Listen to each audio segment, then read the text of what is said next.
Hi everyone, my name is Antonio Leiva from AntonioLeiva.com, a place where I help other Android developers improve their skills and boost their careers. Welcome to another episode of Droidcast.LIVE, the show where awesome Android engineers will come to tell us about their stories and how they managed to make it into the industry. In the second part, our guests will show us a piece of their knowledge that can help us improve a little more in that area. As the name mentions, this is a live event, so you can use the chat to communicate with the other attendees, and I'll try to introduce some of your questions during the show. Today, I have Nate Ebel with me. Again, I was really looking forward to interviewing him because he does a lot of things I admire. Nate mentors of their developers in their careers. He runs a YouTube channel, organizes Droidcon Boston, and many other things I'm sure we'll find out today. Hi, Nate. Welcome to Droidcast.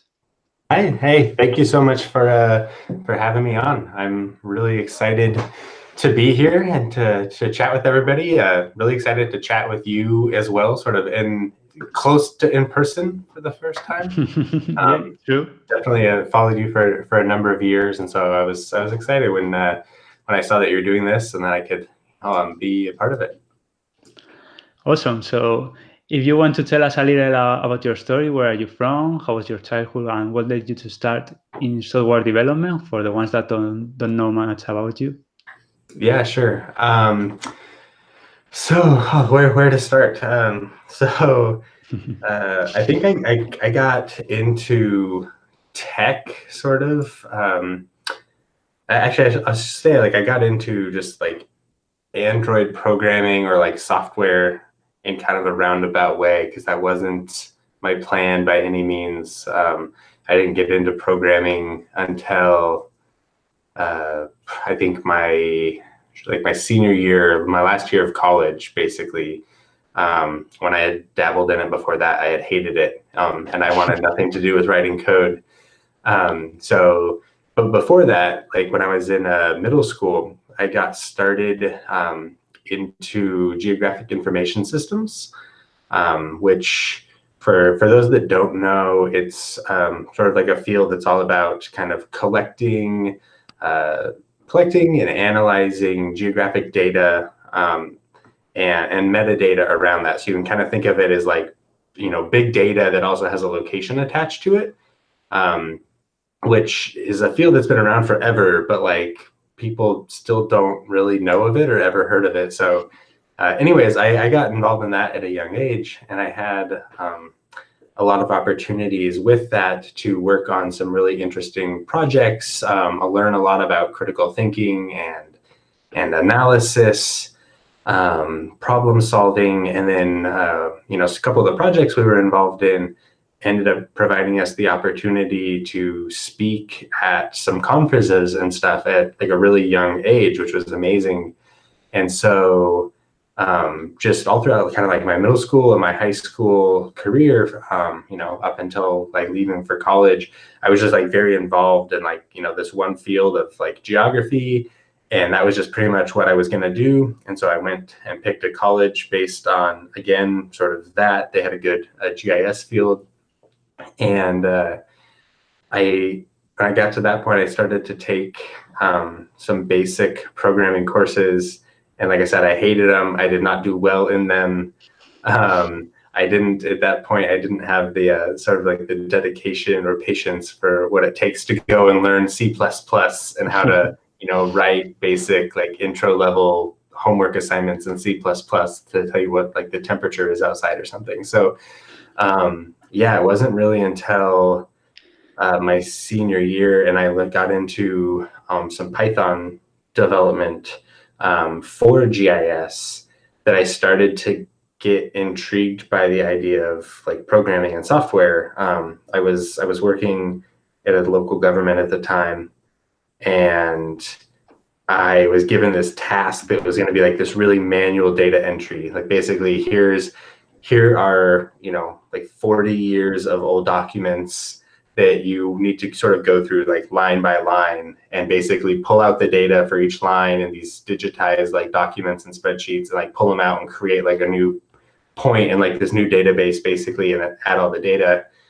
And it was going to be like 6 months of work of just like every day, like driving into work and just like manually going through this like 40 or 50,000 points or something. Exciting.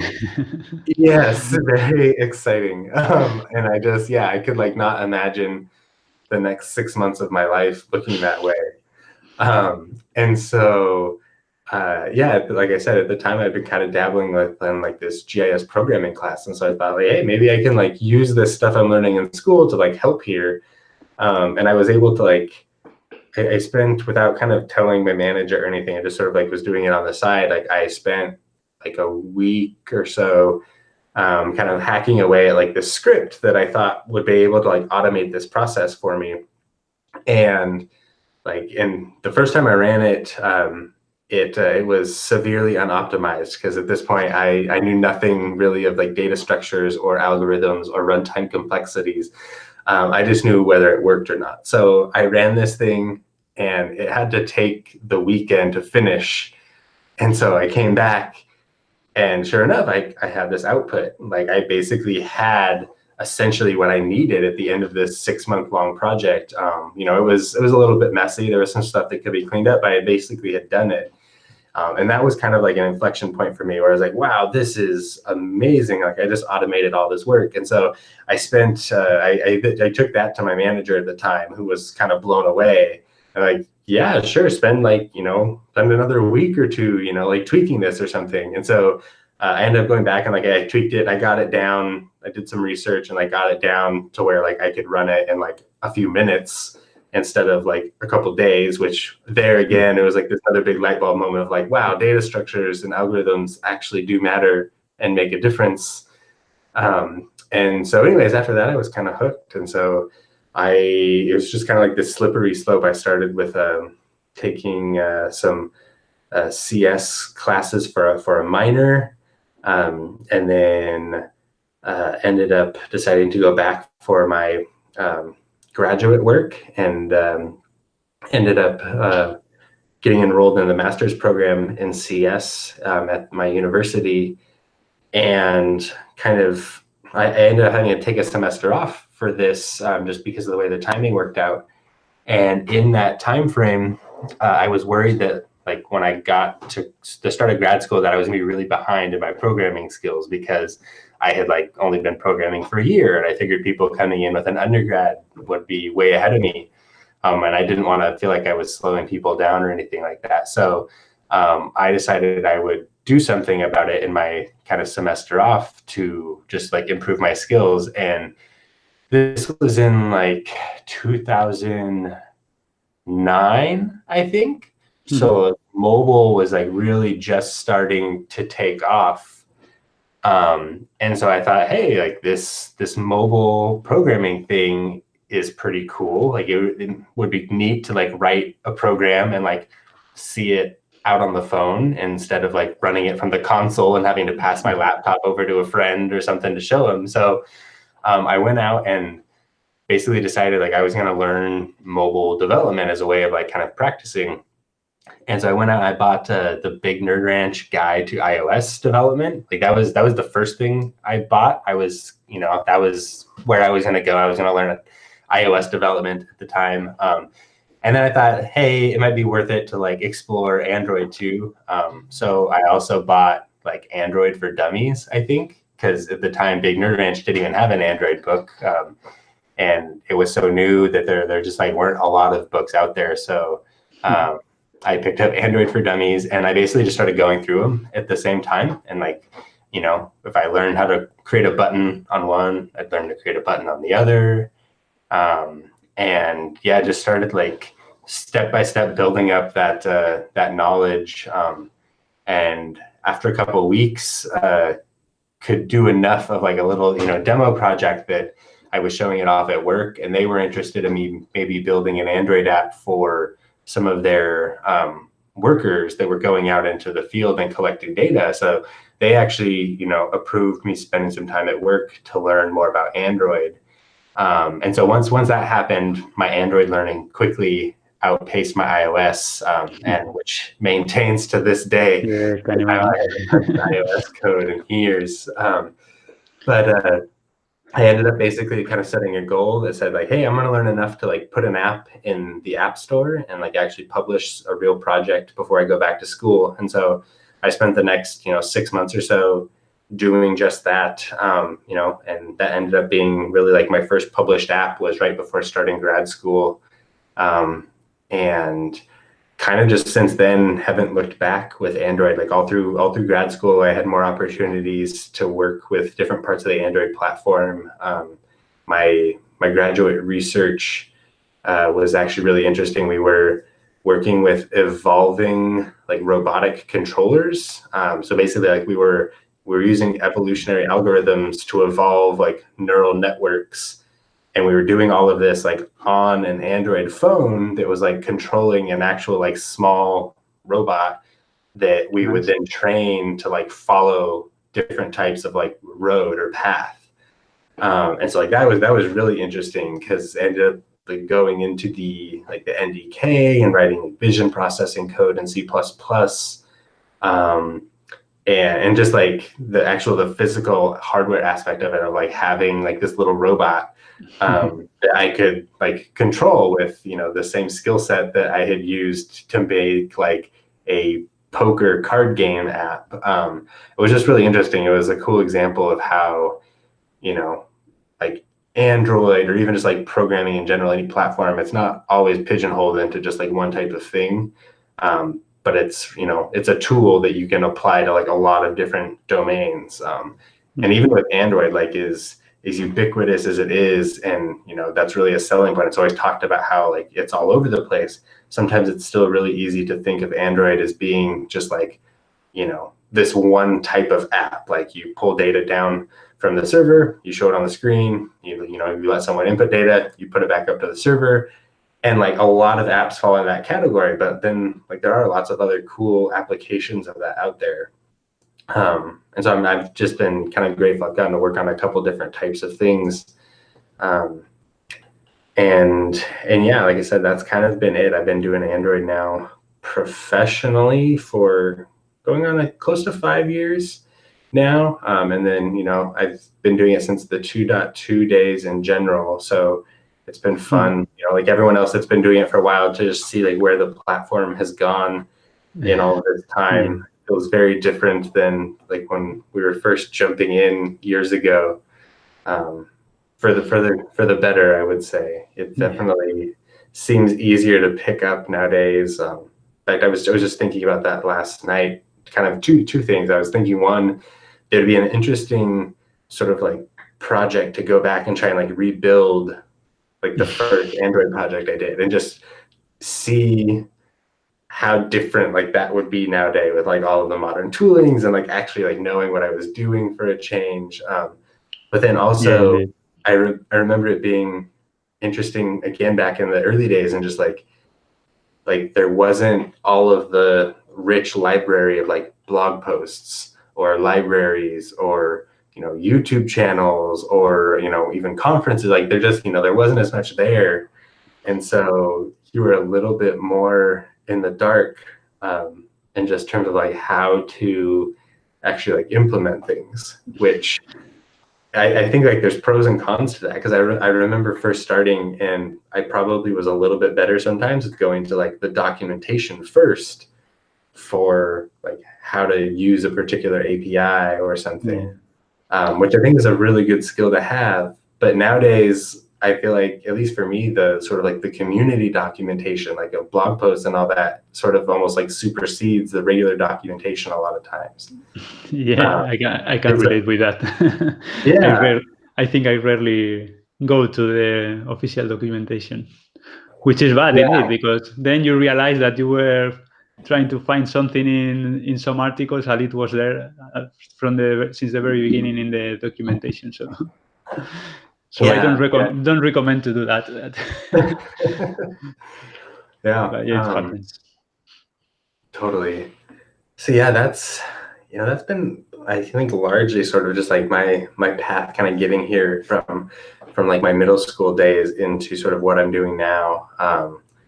At least kind of like on just like the job side. I should also say too, kind of a part of that story, like I think at this point it's been 3 or 4 years ago now, but like when Kotlin was just first coming onto the scene, I remember running across like, some of your like early blog posts and stuff about Kotlin and sort of like talking about what it was and promoting it. And that was when I started following you and everything you were doing, because I was interested, not super early in the Kotlin process, but earlier than like most people, I would say. And I remember specifically, like I was always running across like your stuff. And so like I see like you have the Kotlin shirt on today, and just like, that's in a lot of like, you're like the Kotlin guy in so many ways. And I think it's awesome that like sort of you have like continued to do that, and sort of like the paths have like crossed a little bit. And like finally getting to like meet you and stuff here. It's like a fun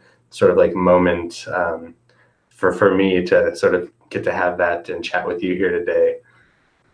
I must say that the t-shirt is because we are celebrating the 3rd year of Kotlin, so it deserved the t-shirt today. Yeah. It's not exactly today. I don't remember the exact date, to be honest. I'm not so freak. But we're in the ballpark, yeah. That's awesome. Good. And at some point you started working at Udacity. How was your time there? Because you were there like 2 years. Yeah, that was. I'm sure that a lot of people know about it. Yeah, Udacity was a fun place. So that was my second team that I was at out of school, and that was a fun one for me. I was really excited to start there because I had done the Udacity Android Nano degree prior to that. So while I was already in my first job as an Android developer at ESRI, which is it's actually a GIS. It's pretty much the biggest GIS software company.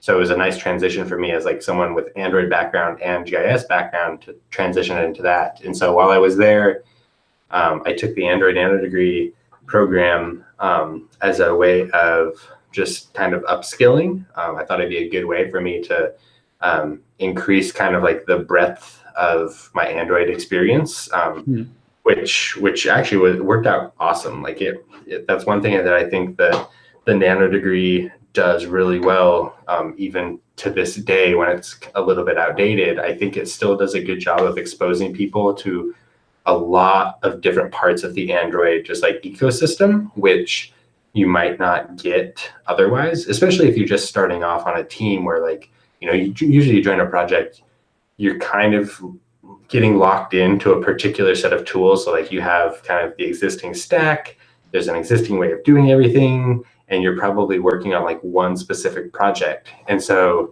you're not necessarily getting to experiment with, all the different application architectures at any given time. And you're not maybe spending, a couple weeks specifically learning about like material design, and then the next week learning about like an Android Wear app or something. But that was kind of my experience with the Nano degree. Is like I got to play with all of those things in like this structured way from Google.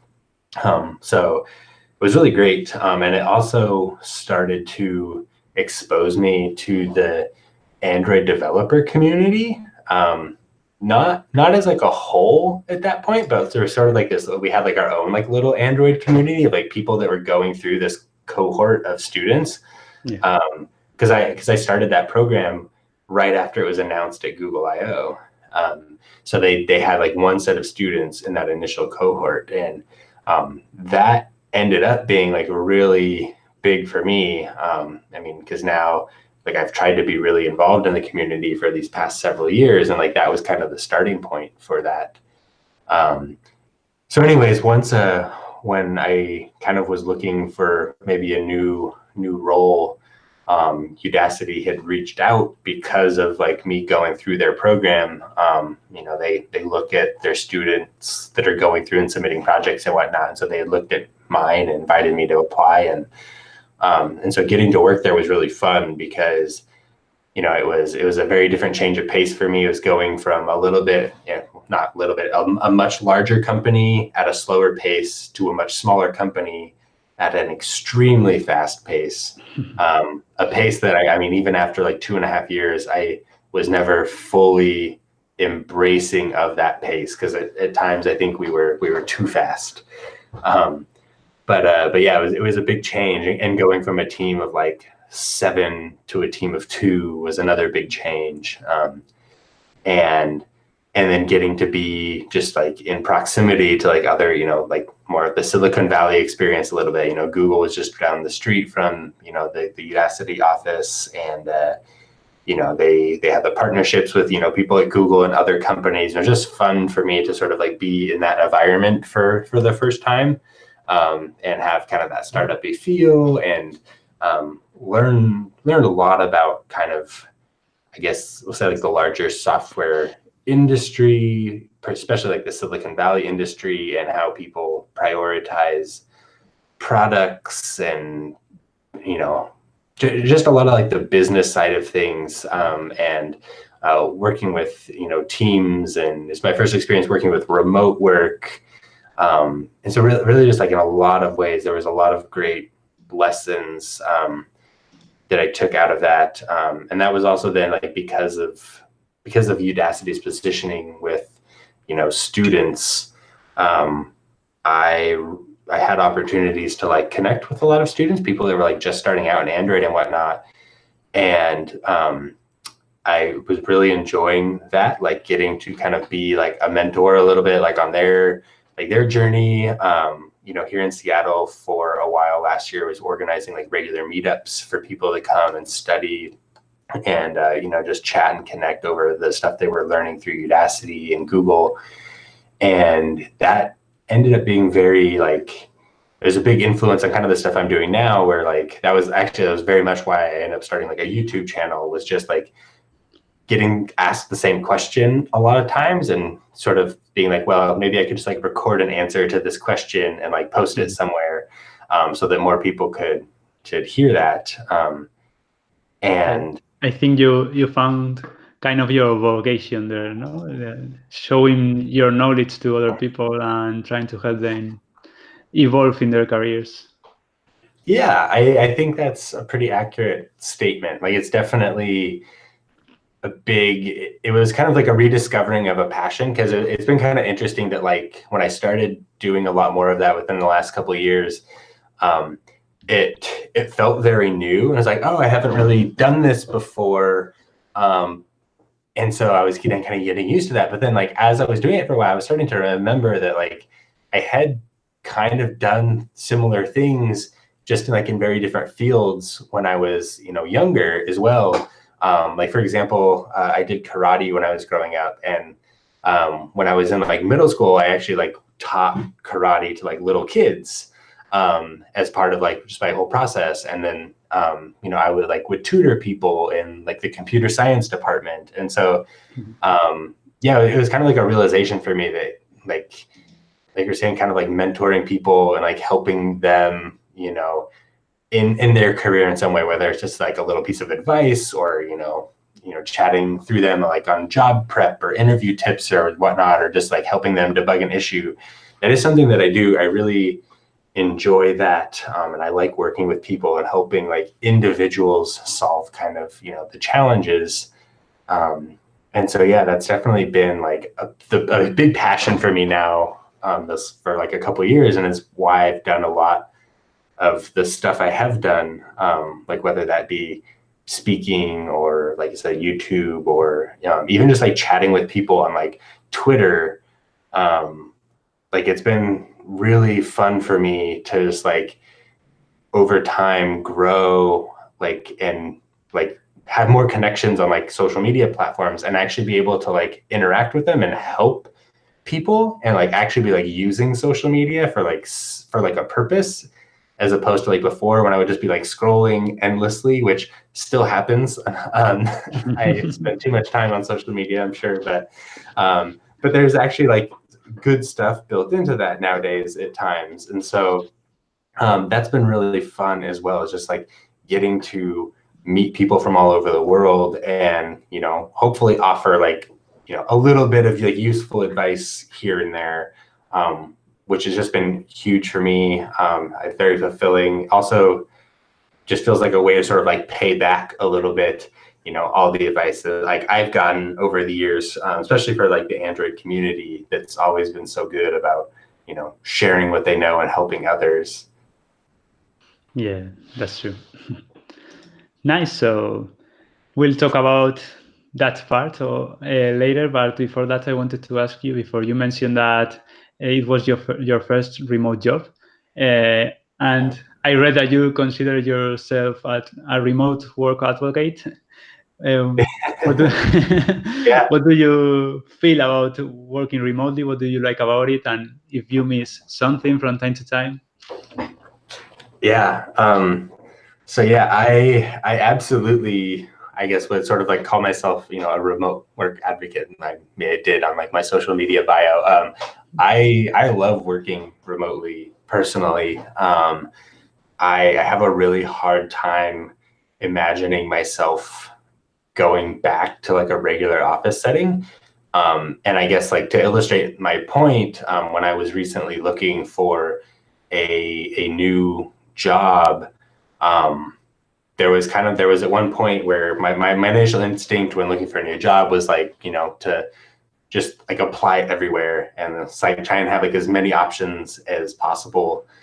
And I got to kind of a point where like I had a bunch of things, potentially lined up, and then it was time to go on like the holiday, go on the holiday break. And so everybody kind of shut down the hiring for, a month or so. And so everything was on pause. And during that time, I was really thinking just honestly about kind of myself, my situation, like with my wife and I, and just like how I wanted to work and sort of what I wanted my lifestyle to look like, and just basically realized that I didn't want to go back to the office setting. Like I value so much the flexibility that like the remote kind of style and schedule brings. Getting that extra time, with my wife, with my dog, with other, family members, getting to be able to travel a bit more because, don't have to be like in a given city or office chair at a given time. All of that stuff was just so valuable to me that I basically just sort of ended the interview loop at pretty much every place that wasn't remote. Like that ended up being a really, really big like filter for me, which I'm really glad that I did, because now I'm at Pixite, which is fully remote, and really like modeling a lot of their remote practices off of like what they're doing over at Basecamp, and in which Basecamp is very outspoken on just like promoting remote work and like reasonable, like healthy, like work practices and work-life balance, and just all of this stuff that is really important to me now. And so, that was just like it's huge. And so I don't want to go back to that anymore. I think it would be really hard to let go of that. And I mentioned a number of things that I like about it already. You asked about some things that maybe I dislike or things that are hard, and there definitely are. So like the first one that I think comes up for a lot of people, and rightfully so, is just like, I guess the isolation. Like, how do you handle like being home alone all day? Which I think this is where I can hear myself in my head already sort of like spinning this. So I was going to say, this is where I think like, remote work, like it has challenges, but they're like challenges wrapped in, like opportunities. And so I hear that and I think like, oh, that's just me like spinning remote work because I'm biased for it. But I think for me, like there's some truth to that, and just like the idea of like moving remotely and like getting out of that office setting, you have to be much more intentional about a lot of things, about how you interact with people on your team, how you work just like on your own. And then also one of these is, what are your needs like personally from like a human interaction standpoint? And so for me, I've come to realize, because I've sort of been like forced to like actually think about this, is that I'm pretty much like 50-50 introvert extrovert. So like I can go a full week of just like me alone in my office, like coding away, typing away, whatever. But I'm gonna need like at the end of the week and on the weekend, I'm gonna need to like get out of the house and go do something. Or like I can spend, most of the week going to like meetups or co-working and getting out of the house, but then I'm gonna need like that time at home to relax on the weekend. So I need a balance. So I think that helps. I think if you were 100% an extrovert, it would be more difficult. I think you probably would want to swing a lot more towards like the co-working spaces and getting out and having that social interaction. But even as such, I think like that's totally an option. And so like that's been one of the strategies that I've used, is that like it's helped me get out of the home office more. And I think this is actually another one where I think it's kind of a challenge, but like also an opportunity. That like when I was working in just an office setting, I'd go to work, I'm in my office, and so I'm chatting, and I'm really close with the people in that office, and I'm still really close with the people from the last like in-office job I had. So I'm not discounting that, but you get really close to those people kind of in your core circle. But then in a lot of ways, it's really easy to like go home, and like that ends up being it. Like that's your whole circle, is just sort of like whoever you're there, which is fine, but it's limiting a little bit. One, just because like that's a little bit smaller circle than you might have. But then two, like if you go to a new job, then like you lose your circle, like you lose sort of that support system, that community. And so I think like with being remote now for several years, it's really forced me in like a good way to build up a larger sort of like support system of people that, I know and interact with, whether that's through like social media or, going to conferences and meetups, or even just like at the local co-working space.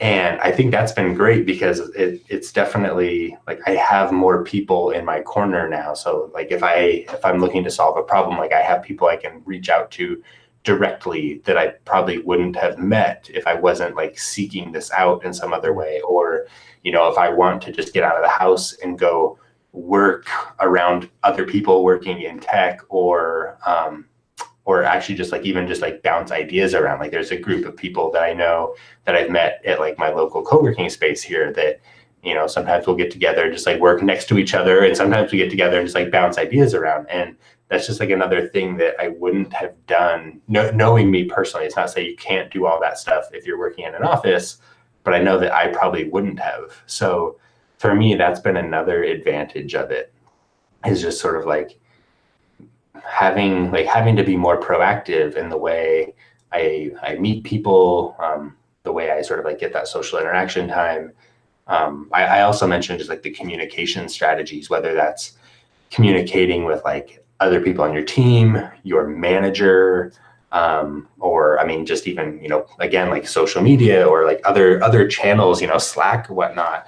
I think you start to think more closely about how you're doing that, like how you're listening and evaluating, and sort of like maybe reflecting back what you're hearing to like make sure that like there aren't, misunderstandings, which I mean, like those are just really valuable sort of like human skills to have. But again, especially like software engineers, we don't always like value those skills as highly as we should.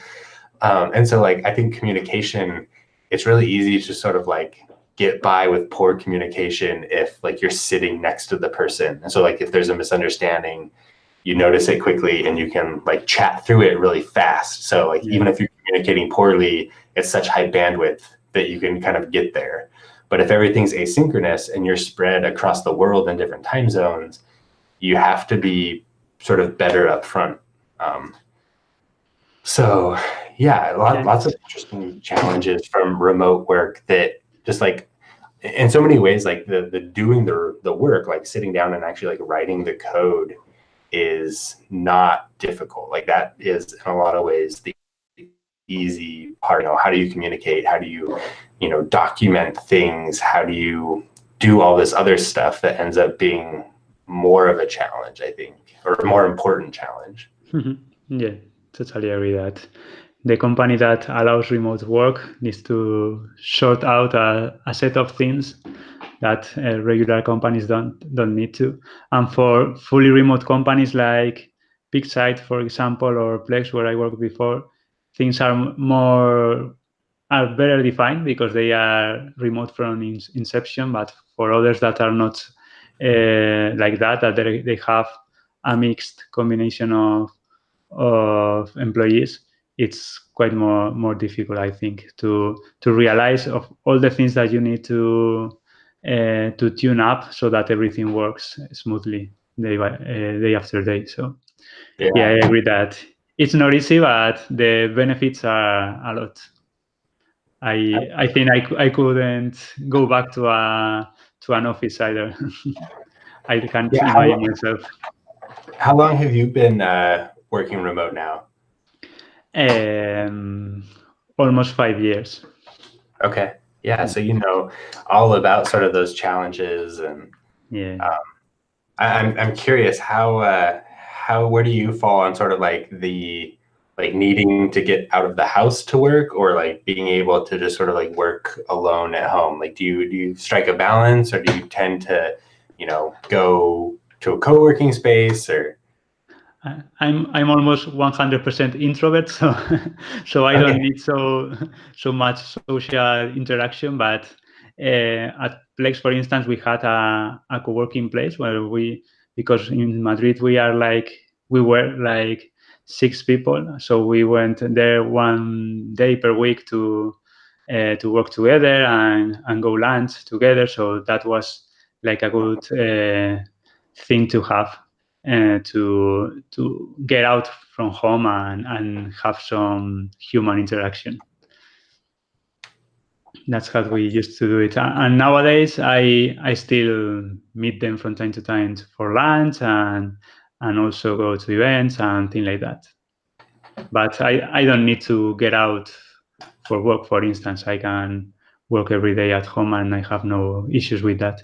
But it's true that it depends a lot on the way everyone is. So if you need to you are more extrovert, as you mentioned, and you need to talk to other people more often, it can be difficult to work at home every day.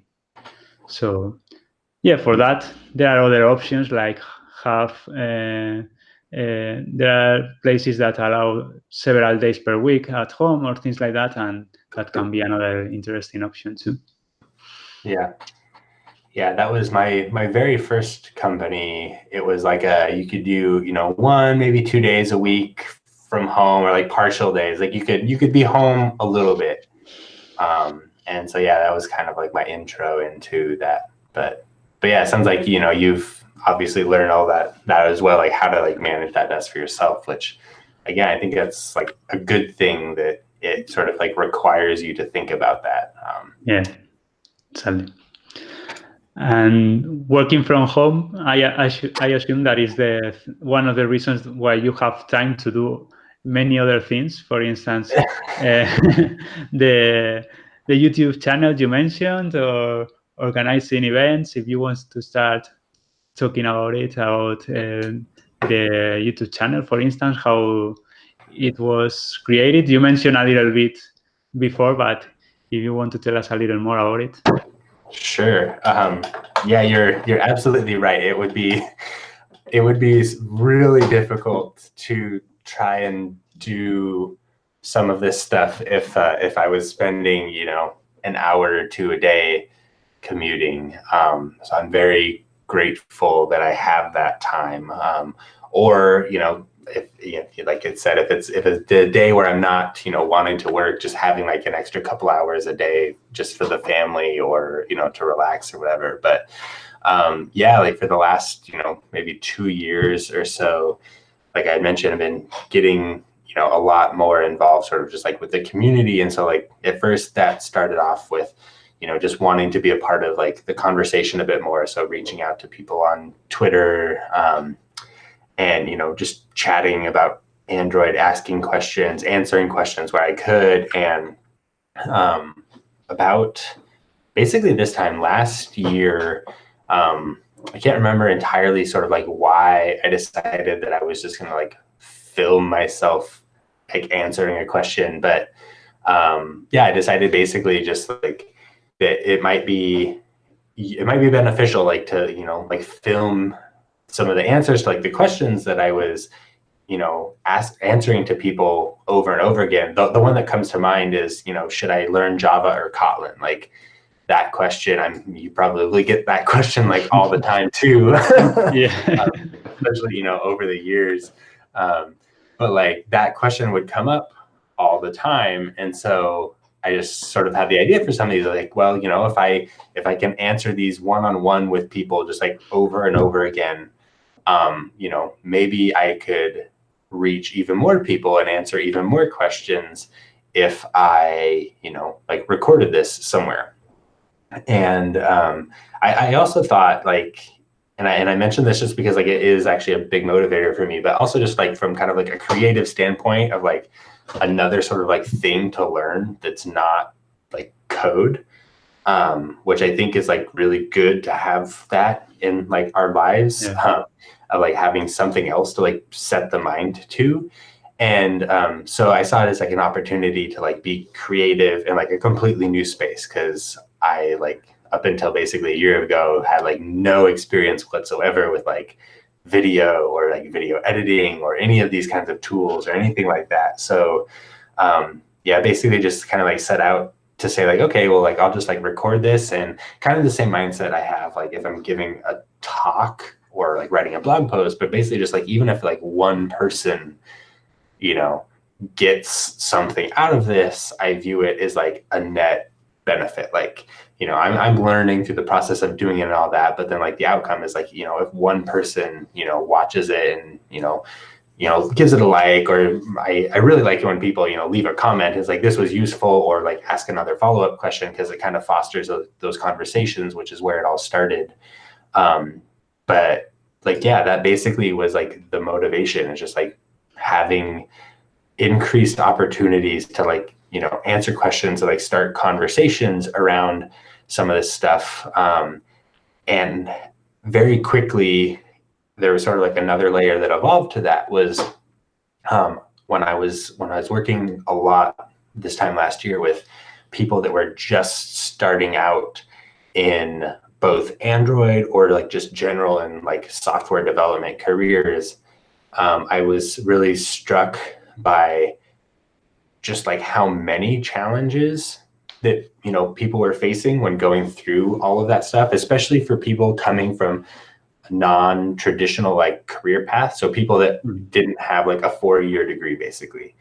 So there was just like so many challenges, but then also in a lot of ways, like the challenges weren't necessarily what people expected, which is kind of like the whole premise of like the talk portion of this, which we'll get to towards the end. But basically I was just like, I was seeing that like there's all these questions, uncertainties, and doubts out there. And they're all the kind of stuff that like, if you're already in a job and you have like, a senior dev on your team, or a lead dev, or a manager, like you have somebody who's like they're there to help you learn, help the team grow, then like a lot of those are easier to manage, because you can ping them on Slack, send them an email, turn to them and ask them a question.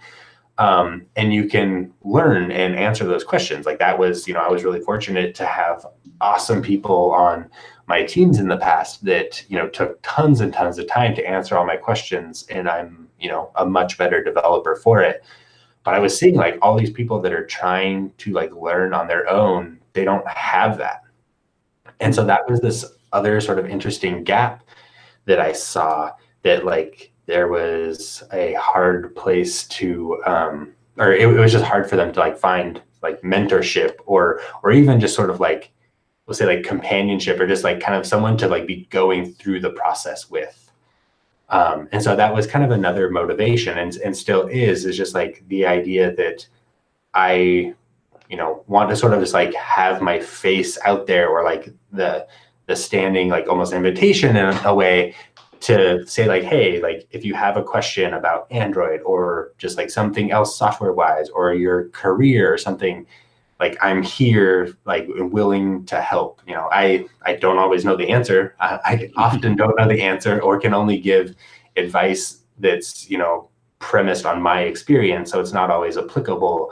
But I'm definitely always willing to help. And so like that for me is maybe the most interesting or rewarding part of all of this, because it kind of helps simulate like sit down conversations.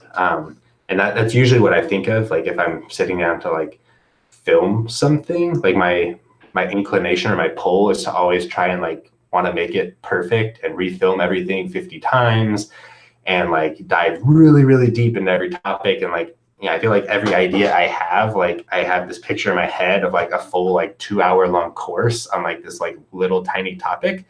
And I always have to rein myself in and remind myself of like my thought process is more like, like just answer this question, or like explore this topic like we were just like sitting down like in a very informal like one-on-one session. And I think like a lot of those times you probably wouldn't go super, super deep in that session. You're going to try and like understand, like, well, what's the challenge here? Okay, like here's some of your options. Here's maybe a few of the pros and cons, and try and like help kind of like unblock someone, as opposed to just like handing them the full answer. And so anyways, yeah, it was kind of a long-winded response, I think, to some of like the stuff behind like the YouTube channel. I think something I didn't mention though is that it's also like really good way to learn. I mean, you've written and created courses and all that, so I'm sure you can relate to this, but like you learn so much yourself when trying to help others, or when trying to like debug someone else's code. Like you will learn things. And so like that's another thing that like it helps me to learn some of this stuff. It gives me opportunities and reason to explore topics that I might not otherwise. And the same goes for like writing a blog post or giving a talk. In fact, like yesterday I was working on something that I kind of got to a point where I was thinking, like if I wasn't interested, like if I hadn't gone far enough into this topic where I was interested in like writing a blog post about it, I might just like stop and just like call this good. But I have that extra little itch to be like, okay, I kind of want to like see this clear to the end, because I think it'd be like an interesting thing to write about and help others that want to go through this. And so sometimes it's like an extra motivation in that sense too, of just like, you want to like put that out there and help, other people, and practice like even just like the craft of like writing, let's say, for example. And so there's like just like all these extra layers to some of that, which I find really enjoyable as well. Yeah, totally agree. One thing I always say related to what you said before is that teaching is the best way to learn something, because in the end, the listeners or the readers will ask you questions that you didn't realize at the beginning when you were writing it, or that you didn't think about, and that will help you get deeper into the topic and learn even more, and learn it deep enough to even master it. So that's something that you usually don't get if you are not exposing your knowledge to other people, and that's why what I also enjoy about sharing my knowledge with other people. Yeah.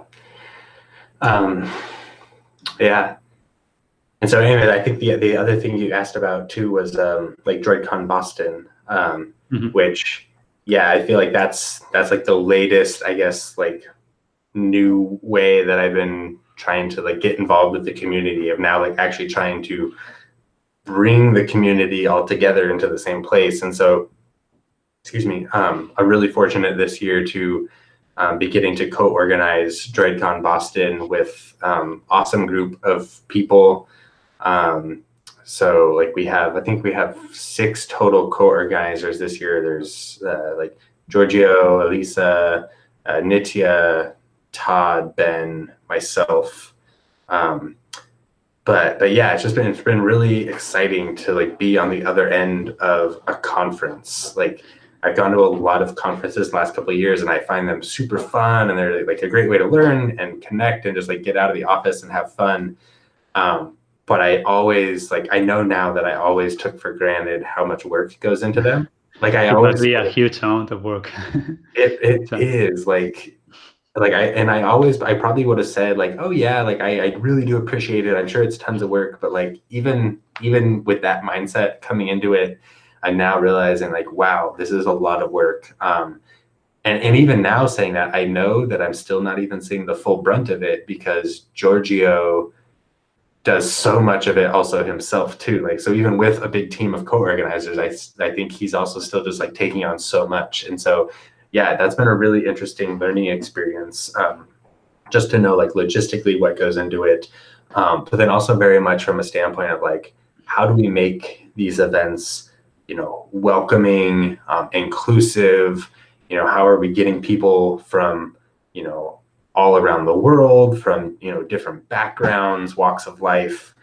All of that's been really interesting. So it's been really fun. I'm really excited. We're basically a month out now from Droidcon Boston, and so I'm really excited to like actually see everybody and come together. We have a really great group of speakers that I think probably start announcing. I guess we already technically started announcing, but like I think the full list will be finalized later this morning. Basically after this, we're having like our kind of like weekly call, and we're going to chat about that. But yeah, just like really excited to get that going. And then kind of it was sort of interesting that last year at Droidcon Boston, I met Giorgio, and I also met another friend, Ben Cheltazek, who both like Ben was already in Seattle at the time, but we had never met, and Giorgio was just getting ready to move to Seattle.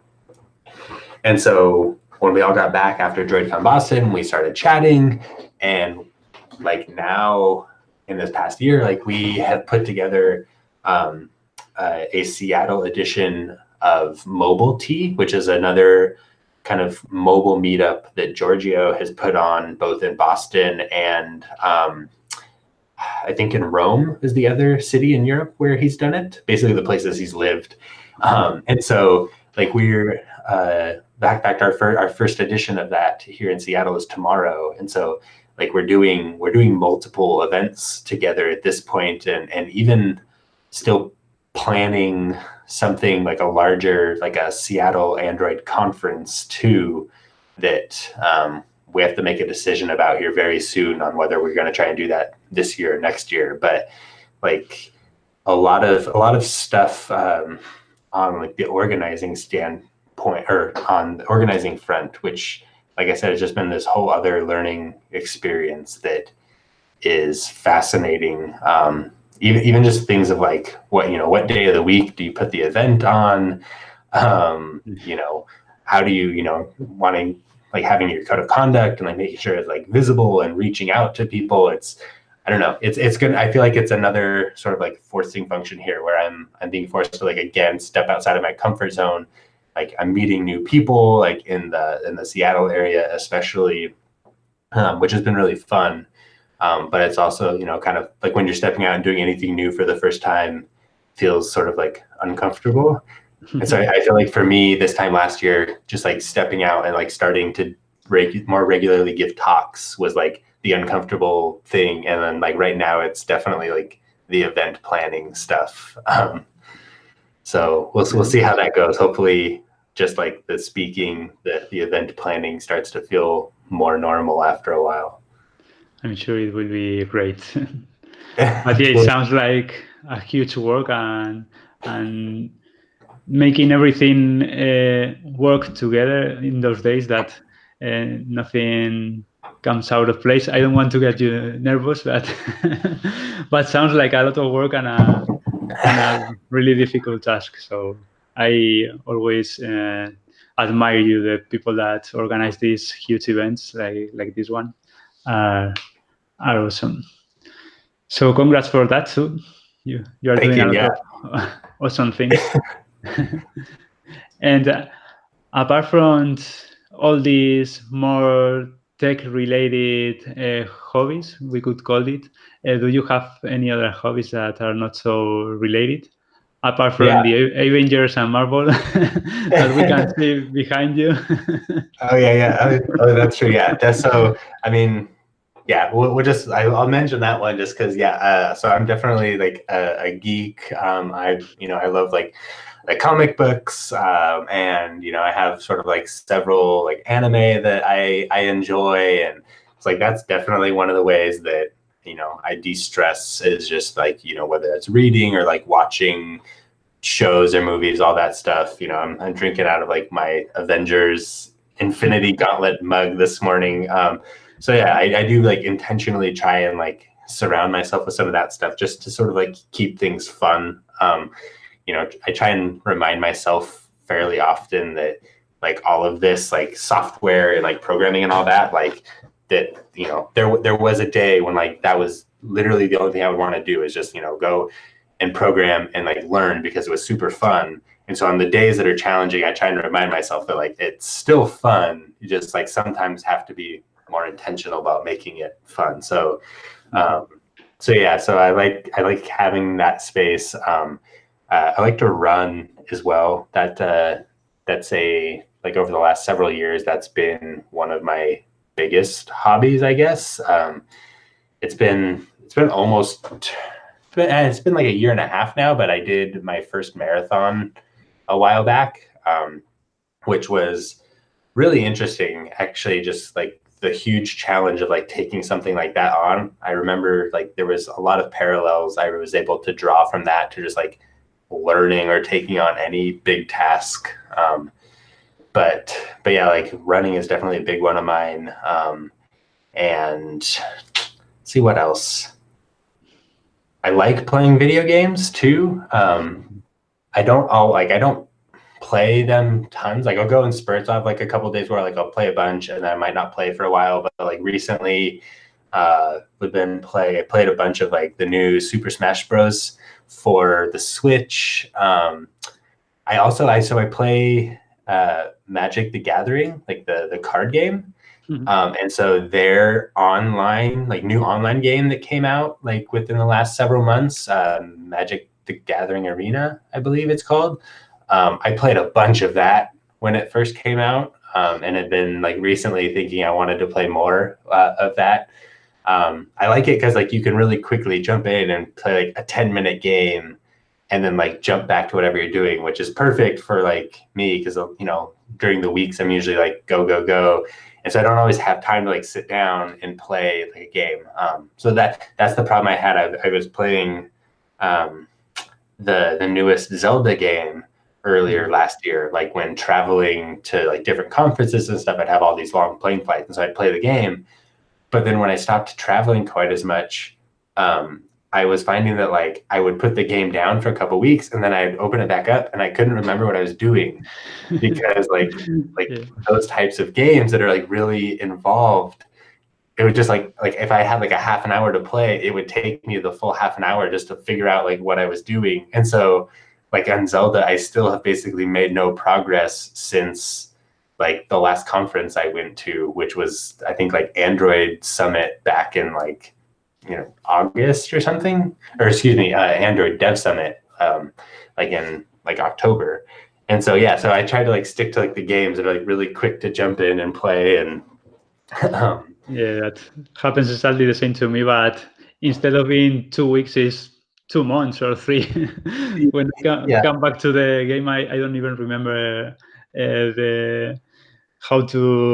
what the keys are for and all that. So I have to restart them. So I don't remember the last time I finished a game. But yeah, that happens, and even more when you have a baby. That's the moment when you can forget about gaming. I'm sure. Yeah, I don't have that challenge right now, and I remind myself of that at times. That you feel like you're busy now, but just like remember you don't have kids yet, and so like you can always be more busy. Sadly. Okay, and to getting into the end, because otherwise we won't start with the with the talk. When you think about your long-term future, how do you see? Do you think that you'll continue in software development for the rest of your career, or you don't? Have you thought about it? Yeah, that's a good question. I do think about it, and I honestly, I think there's like a slide later in what I was going to talk about where I was going to encourage people to kind of think about this kind of stuff too. But yeah, so I definitely see myself like staying, in tech, let's say, like in the general sense. And I do like, I also like, I love writing code. So I have a hard time saying like I would ever like walk away from like writing code, which is like one reason why like part of me likes the idea of like one day doing like trying some, engineering management or something like that. Cause I'm also fascinated by just like the people side of, software and tech, and think that's like a really powerful position that like you have a lot of impact on people. So for me, that's really interested, like mentorship and like helping people grow in their career, like that management role like is appealing in a lot of ways. But again, I think I might miss code. And then there's the other side is this, there's also days where I like working alone in a lot of ways. So I like kind of like doing my own thing, but then like getting to mentor. So if mentoring was like my whole job, or like unblocking people was my whole job, I'm not sure if I'd enjoy it quite as much. So like for me, what I see definitely, at least like in the short term, just continuing roughly what I'm doing of like being, a software developer first, and then layering on this other stuff like, organizing events, going to conference, just trying to be active in the community in different ways. I could see myself maybe someday trying to do more on the like, we'll say like educational content side of things. Like I really like, getting to sit down and like do like the YouTube videos, for example, or writing blog posts. So in fact, when I was looking into roles, something in like DevRel was something that appealed to me, for those opportunities. But yeah, I could see myself like maybe trying to do more like that. Maybe a little bit extra long term. I really like and admire the type of stuff that you're like doing, like that sort of like the risk of like going off and like turning, your passion and what was more of like, you were doing it on top of everything else and just like taking that and making it the thing.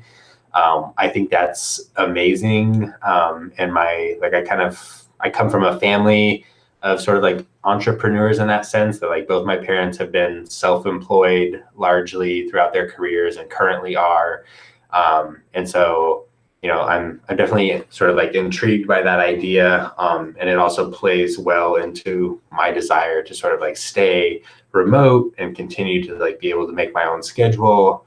So we'll see. I definitely, though, like whatever I'm doing, I still like, it's gonna try to involve multiple things. I think that's another big thing for me, is that like I don't want to just do one thing. So I don't want to be like just writing code, 24/7 and that's it. But I also don't want to like just be, like writing blog posts all day or like creating YouTube videos all day. Like I just like, I'm the kind of person I kind of need to like have my hand in multiple different things to just sort of stay in like a creative flow state. And so hopefully I'll be able to like figure out what that looks like, longer term. Short term, Awesome. I'm still like trying like getting used to the new job. And I'm really excited about that. And so I'm excited about just like not hopefully making any big career changes for a while here. Nice, cool. Sounds like a good plan, yeah. And to finish, to close, if you had to recommend just one thing to our listeners about anything IT related or not, what would be? Oh man, it's a bit broad question, but I let you decide. Single recommendation. So I think, yeah, this is a hard one. There's so many types of things. I think for me, maybe the biggest sort of like lesson learned, or like just piece of advice I've sort of like taken to heart over the last several years has been just trying to be more, I would say, like self-compassionate with myself, which is a very like non-technical thing to say, and a lot of people probably hear something like that and think it's silly. But for me, it's been really huge because I'm like sort of by default, I'm a competitive person. I just like growing up, I wanted to have like the right answer. I wanted to be the one that, knew the answers or like knew how to do something, which was all great and helped me in a lot of ways. But I also, especially when I was like getting into my career and suddenly being faced with like imposter syndrome, which I didn't know, I didn't even know that phrase at the time, but like that's what it was in hindsight.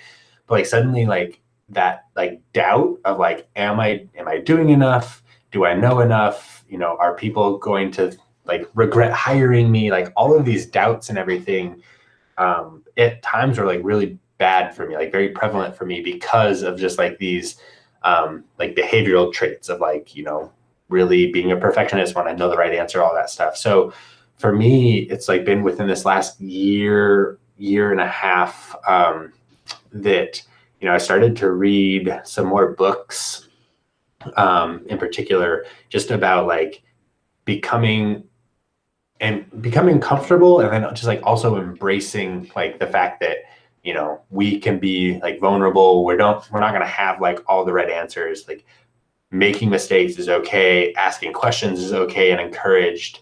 And that like basically these things that I like used to almost in some ways try to avoid to like as like a protection, because like I didn't want to seem like I didn't know the answer or something.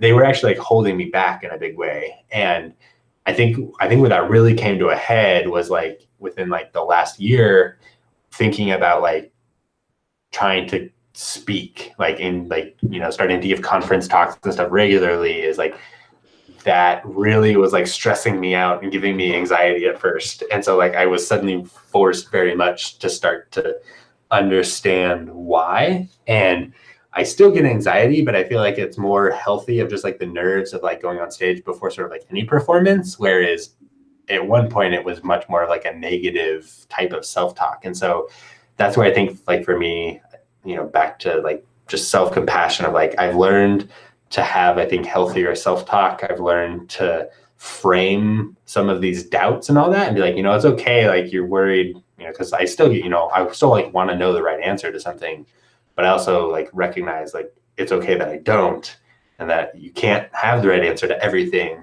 And so just getting more comfortable with some of that, I think has been really helpful. And I guess I might tack onto that like, if you're just starting out, that like you're probably going to feel like that all the time. And like that again, that like it's okay. Like there's no limit to that. It's not like you have to learn a certain amount and then it becomes okay not to know all the answers because you have like this baseline. But like no, like it applies at the very beginning. Like yes, to get a job or whatnot, like you do need to have the skills, but like that doesn't make you like a bad developer or anything. Like if you're still kind of like learning that, you're just like, you're learning, like that's where you're at right now. And so I think that can be really helpful, at least has been really helpful for me. And I know I've talked to others that have felt the same way. So I guess if I had to get like one piece of advice, that might be it. Yeah, totally agree. One of my most liberating moments were when I decided that I could answer I don't know to questions to anyone without worrying about other people may think, because when we get exposed in a way writing blogs or creating videos as you do, sometimes we are assumed to know a lot of things that we don't need to know, and other developers come and ask you questions, and you feel like the need to answer everything, but you don't need to know all the answers to the questions. So the moment that I assumed that and started to answer I don't know to some questions that I didn't know about, it was really liberating, and then you discover that nothing matters because you don't know everything. So Yeah. I totally agree with your point. Yeah, it's funny like that. It comes to your last thing that you said, like, it doesn't matter. Like it's so true, and yet like it's so hard for us to accept at times. Like, because like I definitely have times where I've been like, oh, like I'm gonna say I don't know, and they're gonna be like, oh, well, why don't you know this? Like it's expected of you. It's part of your job. Like you should know this. And then like you kind of nervously be like, I don't know. And nobody cares. It's like, okay, yeah, sure. Like, let's go figure this out. Or it's like, oh, I don't know either. So yeah, like I think we, in a lot of ways, like we build that up a little much in our heads. And I think part of it is like there are like, sometimes you do have like actual bad experiences. Sometimes there's just like not nice people out there that do treat you poorly, or you have a bad experience with a teammate or a manager. But I feel like in general, most people are just like you and like, yeah, that's fine. Like, let's go figure it out together. Yeah, totally agree. So, okay, this was the interview part. So when you are ready, we can start with the talk. Okay, yeah. Let's see here. Let's see, share the screen. Application window. Share. All right, can you see that? Perfect. Yeah. Okay, cool. So basically everything we were just chatting about was a really good segue for basically what I want to talk about now, which is essentially just expanding on a lot of these ideas. And so this is basically titled, what Android devs wish they had known. And very specifically, it says devs because a lot of this advice was essentially crowdsourced. And for some context to this, I gave a very similar talk kind of this time last year at Chicago Roboto. And when I was prepping for the talk, I sort of like tweeted out this question of like, what advice would you give yourself? And was kind of blown away at how many people just like responded and all the conversations and stuff that it prompted. In fact, it led me to basically redo much of my, can you still hear me? Yep. Okay, I think my wireless headphones just died. So I'm switched over, but hopefully you can still hear okay. Yeah, perfect. Okay, awesome. So anyways, so I was getting all this advice from the developer community, which ended up kind of changing my perspective on like the talk and some of the questions. So this is very much like a crowdsourced set of ideas, which I think actually makes it even better. But so this talk really started out of like me just kind of like thinking about this question, like, what if I had a time machine and for some reason I was going to use that time machine to go back and just like give myself career advice? What advice would I give myself? What do I think would be the most impactful if I could, take what I know now and, know that 5 years ago, 6 years ago? And so basically, to kind of break this down, I think it kind of falls into a few different types of advice. And so I'll say the first one to call like foundational advice, which I'll get into like why I consider it kind of like foundational. And then like the technical stuff, things more specific to, let's say, like Android or software in general. And then finally, just some career advice, like how to actually, build your career or like go after kind of, the specific type of career that you want. And so foundational advice, like what the heck does that mean? And I could have named this, let's say like soft skills advice, but I didn't because I don't really like the phrase of like soft skills, just because I think that implies that they're maybe less important. And I don't think that that's necessarily true. I actually think in a lot of ways they're almost more important, or at least more difficult to master, and have a huge impact on the way we build our projects, run our teams. And so I like this phrase foundational for those types of things. I can't remember where I heard this. I definitely didn't come up with this. I've also heard this referred to as like core skills. But so in this vein of just like very foundational things that aren't necessarily technical, but I think have a huge impact, this question comes to mind. And I think this is something that, like if I had just a very little bit of time to chat with my former self and give advice, this would be one of the questions I would want to throw out there. You know, do you want to learn, or do you want to always be right? There was a tweet from, I think it was Craig Russell, when I sent that out, that basically said like, not asking questions is a great way to not look silly, but a terrible way to learn, or something along those lines. You can find the actual tweet in my blog post. But basically, being able to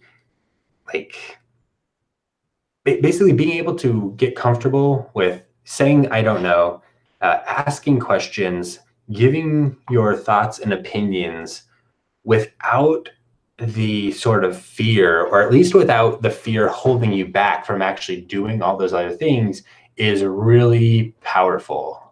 And the reason I would give myself this advice is because I know there have been instances in my career and in school where I did not answer the question, or did not ask a question, or did not offer an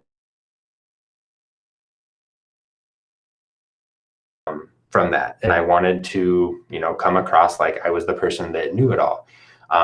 But, like I've said earlier, like that definitely, I think, gets to a point where it stops maybe helping you in any kind of way. And really it just becomes something that's holding you back. And so I think like being able to kind of be curious here without that fear of any type of failure or rejection is huge, and allows you to ask more questions, better questions, and grow much more than you would have before. And then this is one of the big questions, I think, or not questions, but just like things I would remind myself of, is that it's really hard to have an impact when you're burnt out, alone, and afraid. And sort of like break down some of the pieces here. Like the make an impact, I think, is something that a lot of us want to do. So many people I talk to, like they want to program to, better their lives or better the lives of others, or both, or, some other version of like lofty ideals. They want to do something more meaningful, usually, than just like collecting a paycheck. And that definitely describes me as well, and would have described me several years ago. But it's also, especially like in our day and age, social media, and just like the way, especially in like the US, our culture of like wanting to work constantly, and also, some ways like making it seem like it's cool to sort of just do it on your own, or like you can do everything on your own. I think that I've seen and I've experienced it to some degree, that like that leads to you being burnout. It leads to eventually not being able to sustain the effort that you have anymore, or that effort no longer being enjoyable. It can lead to you being truly alone, like not having, friends or family that you're close with, not having other people out there that you're working with on your team or in the community. And I also think that if you are sort of in a place of burnout, or you're alone, you don't have a support system, that in a lot of ways, like that fear of, fear of failure, fear of stepping out of your comfort zone, fear of, not making impact. I think in a lot of ways, those can start to overwhelm us and start to have a larger than necessary impact on kind of how we're making decisions and how we're going about building our career, or even just like writing code. And so I think this idea of like being afraid actually kind of like comes into a play in unexpected ways. And so a few of the notions here that, again, I would go back and try and kind of share with my former self. The first being imposter syndrome, which, we kind of talked about before, but basically just the notion that, you're worried about people that are going to find out that you maybe don't know what you say you do, or that people are going to think that you don't know enough. This was definitely something that I was worried about, and I had no idea even just a few years ago what this phrase even meant. I think it's starting to become much more commonplace, but I still talk to people like in other fields or in tech as well that haven't heard this, and so I think it's a good idea to just continue mentioning it. That everybody's kind of goes through this, and the worry that you don't know enough, it can sort of start to feel like it's holding you back, but you don't want to let it sort of control your actions or your mindset to the point where it actually becomes kind of a self-fulfilling fear, where you're so worried that people are going to find you out or that you don't know the right answer that you stop sort of participating. You stop trying to find the answers. You stop trying to learn or go after, exciting opportunities. That's where I think then these next two notions of self-compassion and vulnerability play in. We talked about that a little bit at the end of the chat, of just that I think learning to kind of accept and recognize that, like, that vulnerability of like saying, I don't know, or saying that I'm, going through a challenge right now, I'm frustrated, I'm, upset, I'm emotional, just like all of these different types of, mindsets that we can be in that actually do have a very real impact on how we are working or how we are learning. All of those are okay. And not only are they okay, but like they're expected. Everybody goes through them, and it's okay to actually talk about them as well. Like, we don't always have to be 100% switched on in do it mode or in learn it mode all the time.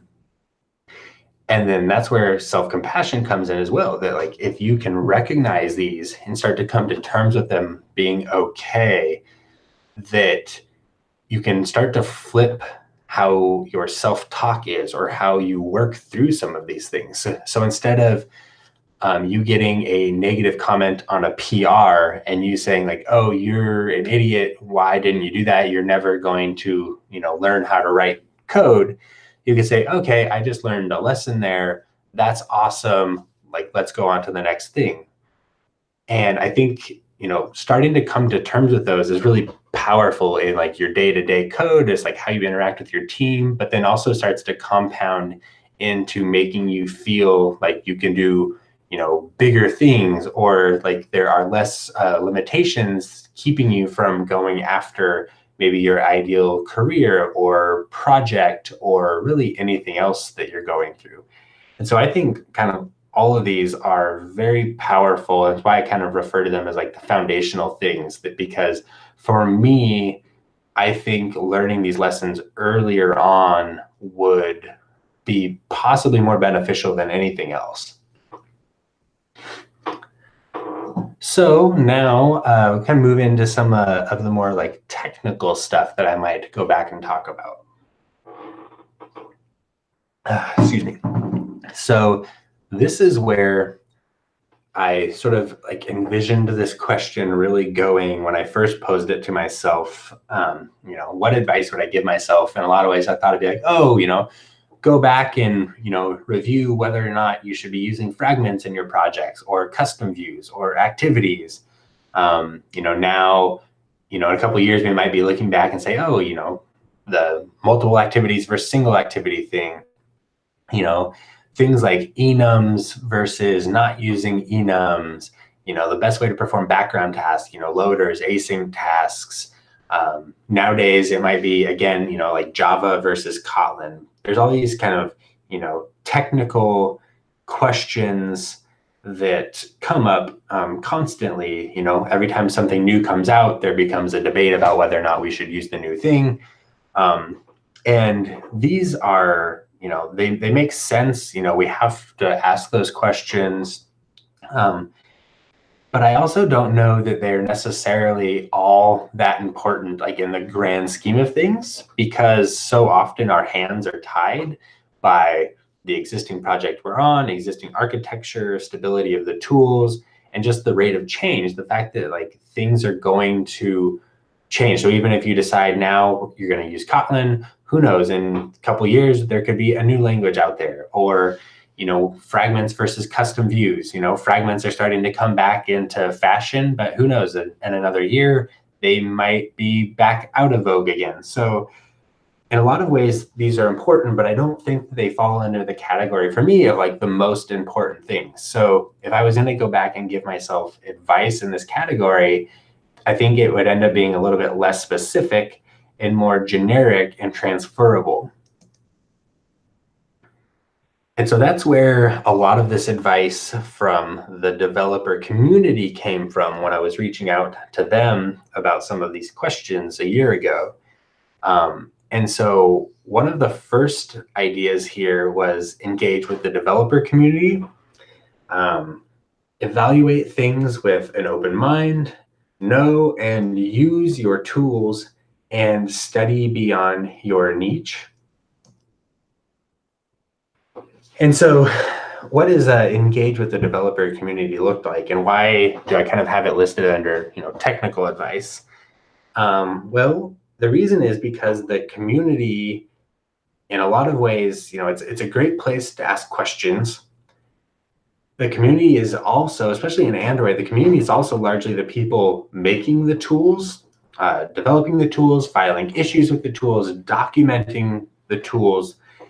And so rather than giving myself advice on any specific tool, I think it's actually more useful to think of getting comfortable engaging with the people building the tools, using the tools. It's also then a great way to learn about new tools or new tips or tricks. If you're engaging in conversations, whether it be locally at meetups or at a conference or on social media, that is where I find the majority of like the new, interesting, exciting things that maybe I haven't heard about before. And so the more you're kind of engaged there, the more opportunities you have to find these things, the more opportunities you have questions about specific issues in a particular tool or an API. And also it's opportunities to validate your ideas. If you do have a question or a debate around, should I use X or Y? And you can then ask the community. You can find people that you trust to give you solid advice. And that investment into building up those relationships, like that pays off in the long run, because as all of these new debates come up, you'll have people going through the same things, and you can kind of continually build and share on these advice and learn as you go. And that is the same whether you're working on Android or 10 years from now, something else. This was another really interesting one. This was maybe one of the more popular notions that came out from the tweets, largely because Jake Wharton was the one that brought this one up, and he has a huge following. But basically the idea here is to evaluate everything with an open mind. Don't assume that just because a tool or a library comes from somewhere, let's say Google, that it is the right way to do something, or that it is something that you need to immediately start learning and adopting in your projects. I actually think that you can extend this to your teams as well. And that just because code comes from maybe the most senior person on your team or the most outspoken person on your team doesn't mean that it is right. It doesn't mean it's the only way to do something. It doesn't mean that you can't still provide useful feedback on that. I think this is particularly important for junior developers or people that are just coming on to like new teams, where there is maybe a little bit more of kind of a hierarchical dynamic there, where you are coming in, you're getting used to a project, maybe you're getting used to just Android or coding still in general, and it can be easy to default into, this person knows more than I do, so their stuff is probably right. And their stuff might be right, but it doesn't mean that you shouldn't ask questions about it and still question it, because you will investigate and form your own opinions. And the more you investigate and form your own opinions, the more you'll learn, the more you'll start to recognize where maybe you have gaps in that. And so it'll lead to better questions, more learning, and it'll also lead to you encouraging others to do the same down the line. And so you can kind of pass on that learning. And also, I think that helps foster a better team dynamic where people aren't scared to ask questions, which is, I think, a much preferable position to be in, because it's more welcoming, it's more inclusive, and everybody will learn more that way. This one, know and use your tools. This is one that I particularly like. There's so many useful tools out there for us that, again, it's hard to like point to a specific one, because it kind of depends on, you know, what you're working on at the time. But I think getting in the mindset of exploring the tools and really understanding how to use them is huge, and again, transfers across whatever you're doing. So in the Android world, a huge benefit for me has been learning to take advantage of, you know, shortcuts in Android Studio or IntelliJ, learning how to quickly refactor something, developing, you know, my set of shortcuts for quickly jumping between windows, deploying a project, you know, debugging. All of these things that you do really often, they do add up over time, and they start to make you feel much more at home in your development environment, which does make you more productive. Another one might be, you know, how are you using your emulators? Are you always testing on a real device? Do you have a single emulator, or are you leveraging, you know, multiple emulators, multiple configurations? Do you have different languages set up, different screen sizes? You know, are you using the default emulator, or have you explored something like Genymotion? There's so many ways to take even, you know, something seemingly simple like an emulator and actually make it work for you in a more useful way. Another great example of this is debugging. I think, you know, a lot of people, especially when they're starting out, your first foray into debugging is printing out like console statements or log statements. But after a while, if you can become really comfortable with like the debugger and stepping through code and using breakpoints and watches, again, it makes you so much more productive, helps you solve your problems faster, find the issues in them faster, write better code more quickly and efficiently. And so again, just encouraging you to use the tools, but then also to understand how and where they can make your life easier beyond maybe just the obvious.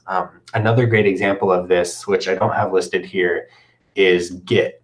Like, source control is such a immensely powerful tool, and it's very easy to get to know just like your basic, you know, pull, push, you know, commit, you know, basic set of commands. But Git can do so much more that it can start to make you feel almost invincible. Like, you start to not worry so much about making mistakes in your code. You start worrying less about, you know, what your history looks like, because you know you can rewrite it. And so that's another one where, again, you can kind of stop very much at the surface, but it goes so deep. And the more you know and are familiar with these, the more confident you'll be in working, and the more efficient you'll be in working. And then kind of the last of these technical points I wanted to just touch on was this, you know, study beyond your niche.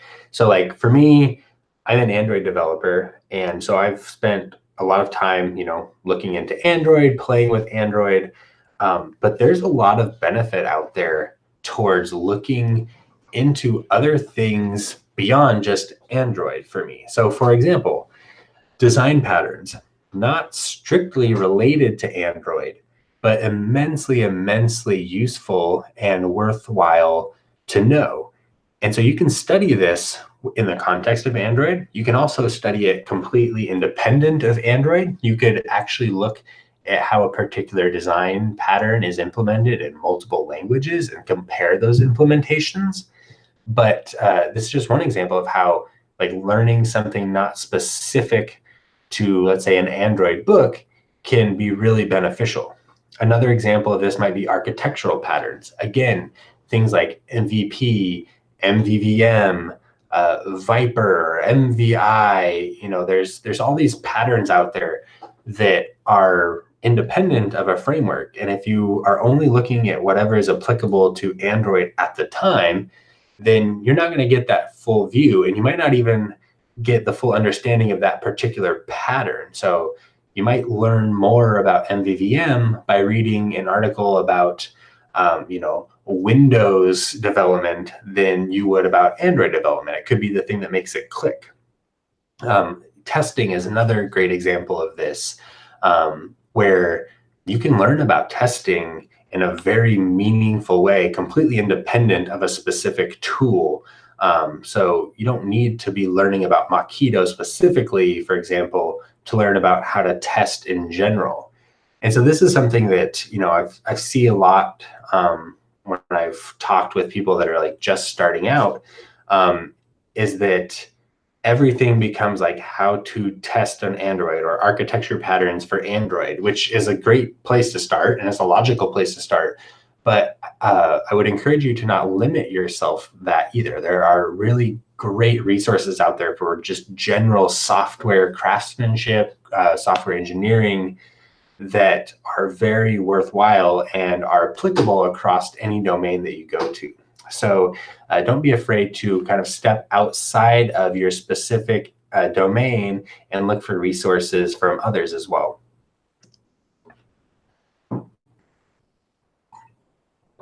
So kind of the last area here then that I think it would be useful to be able to go back and give myself advice would be career advice. How to think about defining and building, my ideal career.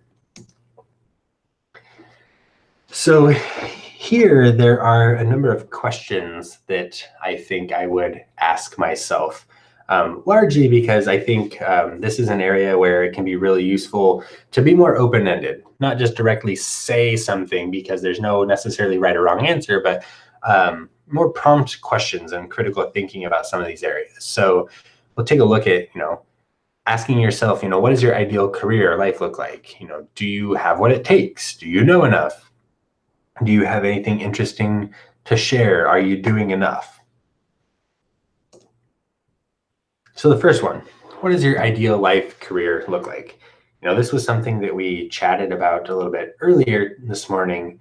But I think it's really important to take time every now and again to think about some of these questions. What do you want to be working on? What are you working on right now? Is it making you happy? Is there something new that seems like the thing where you might want to spend, your next year or two? Where do you want to work? Do you want to be in an office? Do you want to work from home? Do you want to be traveling while you work? When do you want to work? Do you want the 9 to 5? Do you want a really flexible schedule? Do you only want to work 4 days a week? Do you want to work every day a week? Who do you want to work with? Do you want to be on a big team, a small team, alone? Do you want to be jumping into different teams and maybe be more of a freelancer, contractor? All of these questions, I think, can start to frame, what that image of your ideal career and life looks like. Another thing here is, just kind of the work-life balance is a theme under all of this. How much free time do you want to have? And when you're looking at new positions or new challenges, does that align with that vision in your head of your work-life balance, of your ideal lifestyle? Is it still going to give you time for hobbies and for other things that make up kind of your life in that ideal sense? This next question, do you have what it takes? I think this is a common question when considering a new role or when considering to maybe make a change into a new career path. We start to doubt whether we have the experience necessary. I think the perfect example of this is this unfortunate trend in software these days, where even an entry-level role is requiring 3, 4, 5 years of experience. And it's pretty natural, I think, to see that and be like, oh, I don't have that much experience. I am not qualified for this.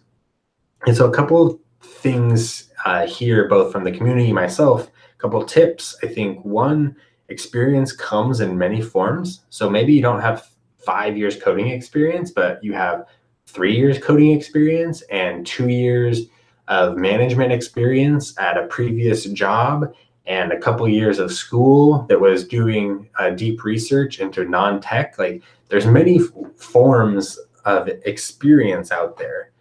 And I think it's important to not disqualify yourself if you don't have the exact type and amount of experience listed on a job application.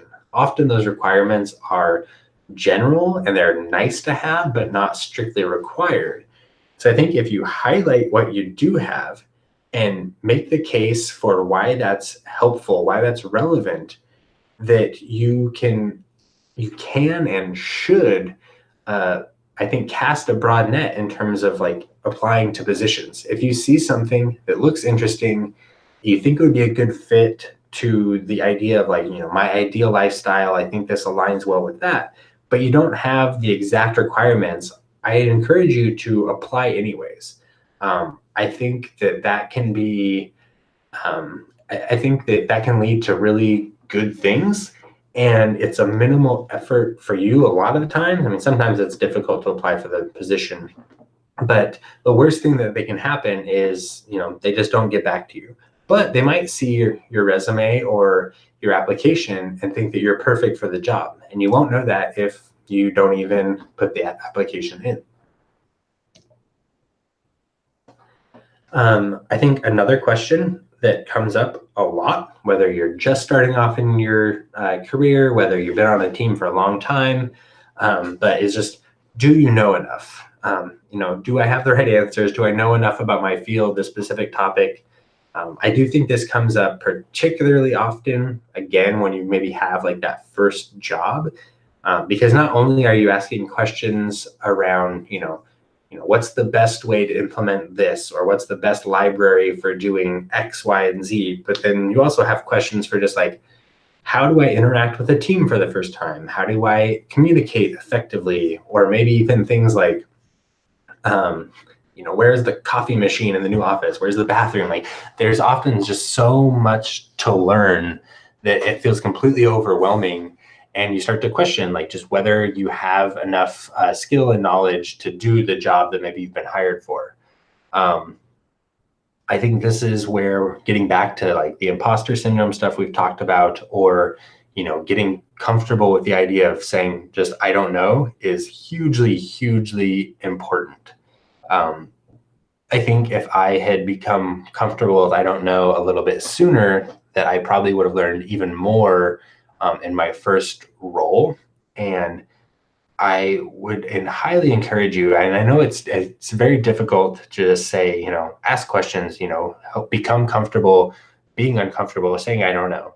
But if you can sort of take that risk a few times, I do think that most people are going to be completely open and okay with that. And I think it starts to become easier. And I think that's where it'll become more natural to ask questions, to say I don't know, and that will then make these transition periods a lot easier. It makes it easier to join a new team, start your career off, jump into a new field, a domain. It just makes things easier across the board. Do you have anything interesting to share?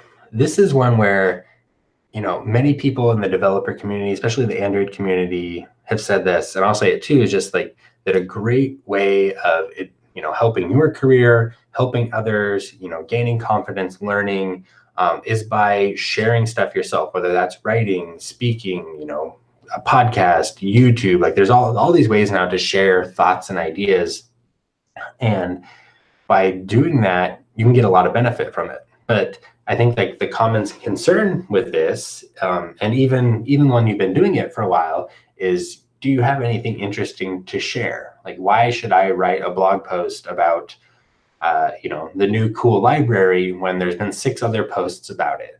Or why should I talk about how to build an app when there's already so many resources out there for building an app? And I think there's a few answers to this that are all, worthwhile. I think one, just even if you go through that process and nobody sees it or it helps nobody, it's still probably going to help you. So there's still value in that aspect of it. There's also the fact that by default, like your experience with a topic and the way you present it makes it unique. And that uniqueness might be just the thing that's needed for someone else to understand that topic. So that alone, I think, is worth doing. There's also the timing aspect. It could be that your post or video or podcast comes out at the exact right time needed for someone that's new to the topic to discover it for the first time. So I think there's a number of reasons why it's really valuable to share, but also why it's worth your while to share, why your perspective on it is unique and is a benefit to people. And then this question, I think, if you kind of come into your career, you're getting comfortable, you're starting to, you're right, you're maybe thinking about career advancement and whatnot. Another question then I think that can really start to crop up is, are you doing enough?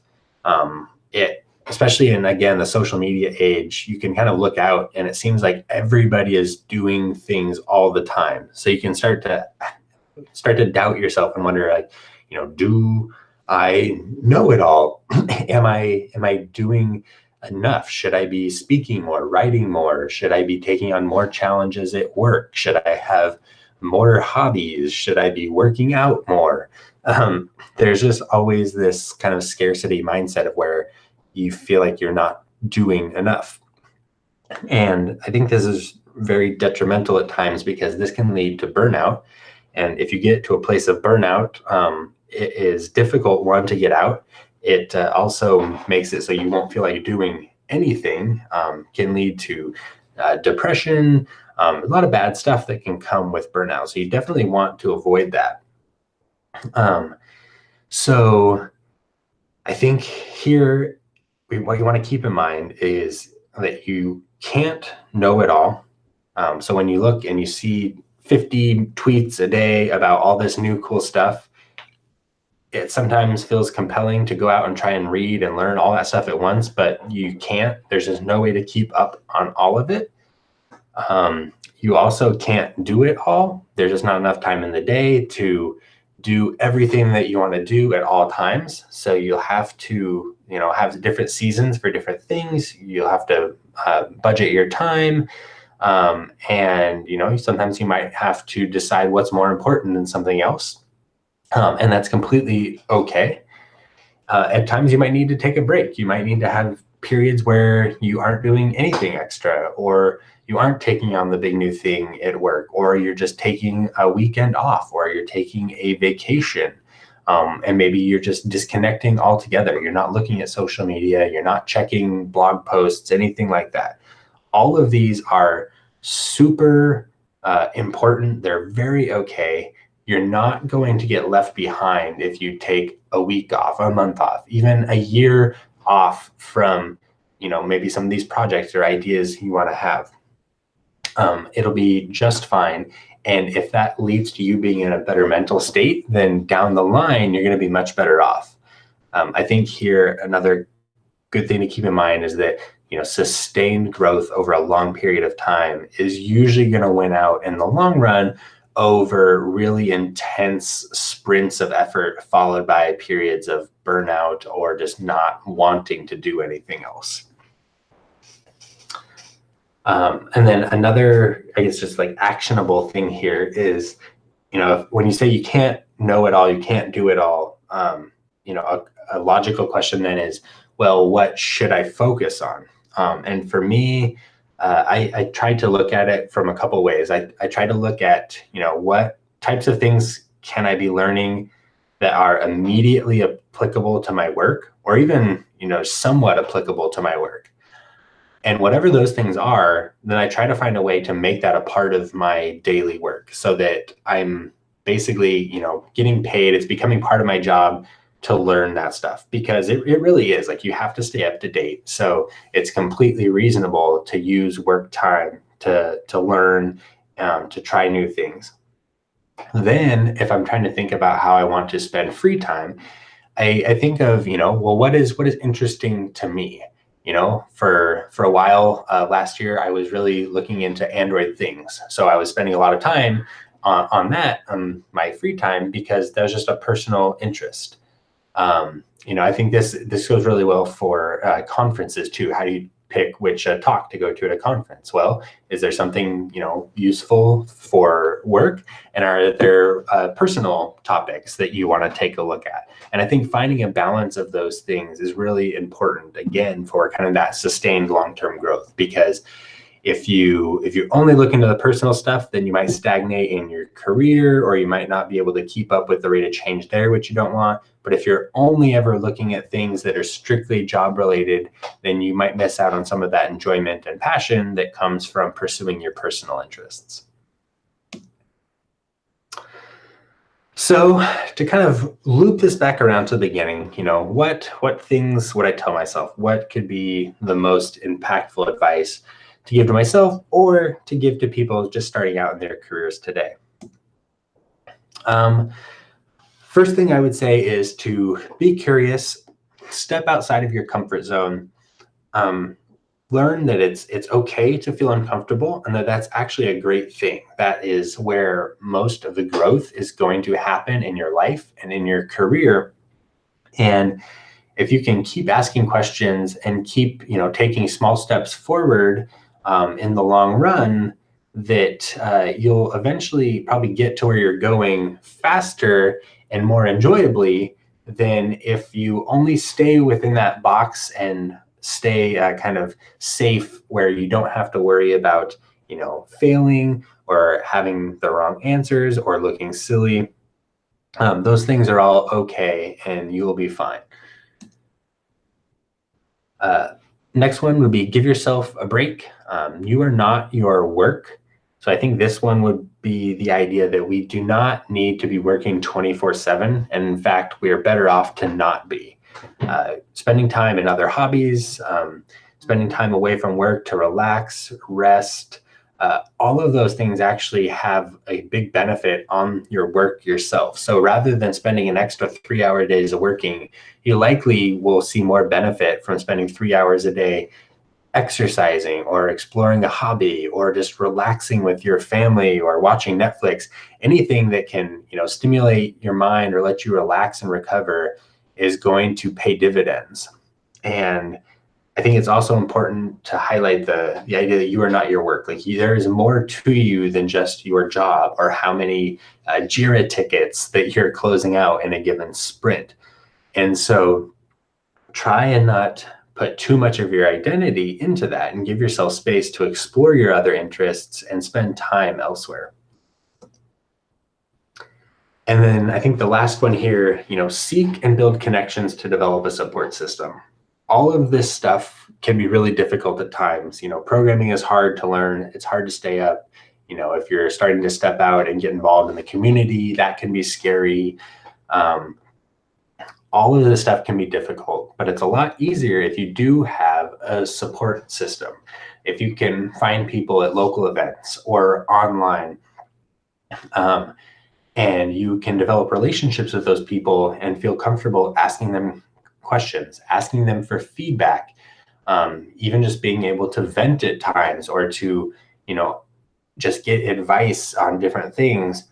All of that can go a long ways towards making you feel like you're not alone in this process. And if you feel like you're not alone, then you can have a better perspective typically on whatever it is you're going through, which will help you get through it in a more healthy way, typically, I would say, which again is really vital towards that idea of long-term sustained growth and progress towards the ideal kind of career in life that you want. And kind of the last one, I've mentioned it a couple of times this morning, but just have fun. You know, it's really easy to get bogged down in, you know, performance reviews or fixing bugs, whatever it is. But I think for most of us, we got into programming because it was fun, and I don't want us to lose out on that. So, you know, remember to have fun. So if that means, you know, taking a break and doing a hobby, do that. If that means working on a little side project that's just 100% for you, do that. But just try and have fun, just in general in your life. I think that's good advice.